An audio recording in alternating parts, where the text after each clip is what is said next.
When President Putin ordered the invasion of Ukraine, he provoked global outrage. But some countries have refused to condemn the offensive, and a few have even supported it.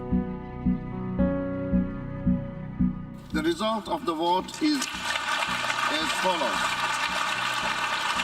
In early March 2022, world leaders voted on a UN resolution to demand the end of the war in Ukraine.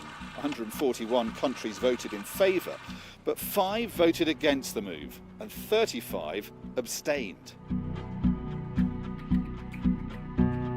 The 5 countries who voted against the motion, essentially supporting Russia, were Belarus, Syria, North Korea, Eritrea and Russia itself. Belarus is a major ally of Putin's in the region, with President Alexander Lukashenko backing him from the start. Russia propped up Syria's Assad regime in its civil war and still has forces there. And North Korea and Eritrea are both ruled by anti-American dictatorships, so were unwilling to support any pro-Western motion. Russia's also historically opposed Western sanctions in Eritrea. China and Russia say they want to lead a new world order. 中俄合作无上限，我们争取和平无上限，维护安全无上限，反对霸权无上限。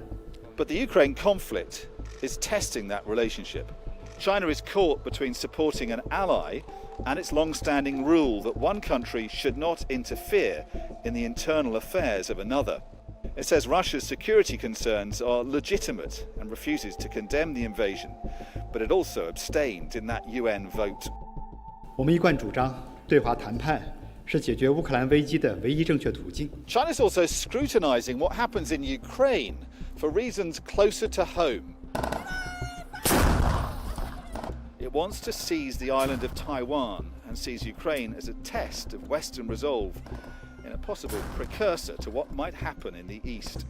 妥善的处理两岸关系，避免真的走上类似于乌克兰这样的有可能的这样的一个情形。 India also abstained in the UN vote. Russia and India have a close history. Prime Minister Narendra Modi and Putin have kept that up. India relies on Russian military supplies, but the war has also put India in a bind. It sees both Russia and the US as key allies. India has tried to stay neutral about the Ukraine invasion, calling for sovereignty to be respected, but also for Russia's security concerns to be addressed.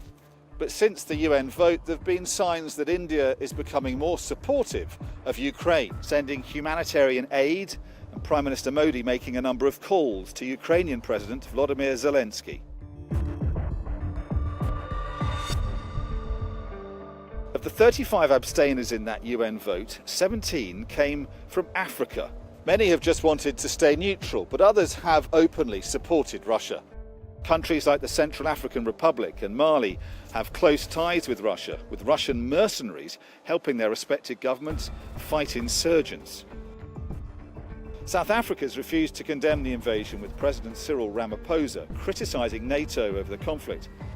The son of Ugandan President Yoweri Museveni even tweeted that the majority of mankind that are non-white support Russia's stand in Ukraine. The legacy of the Cold War is also playing a role.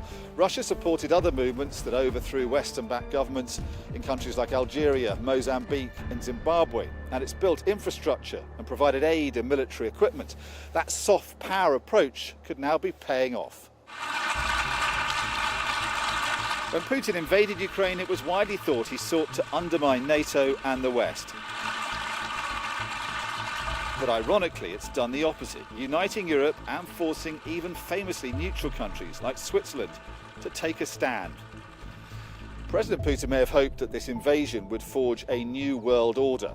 He may have won some support from old allies, but the final outcome of this conflict could be Russia emerging as a vassal state of China, and the West appearing stronger than many had expected.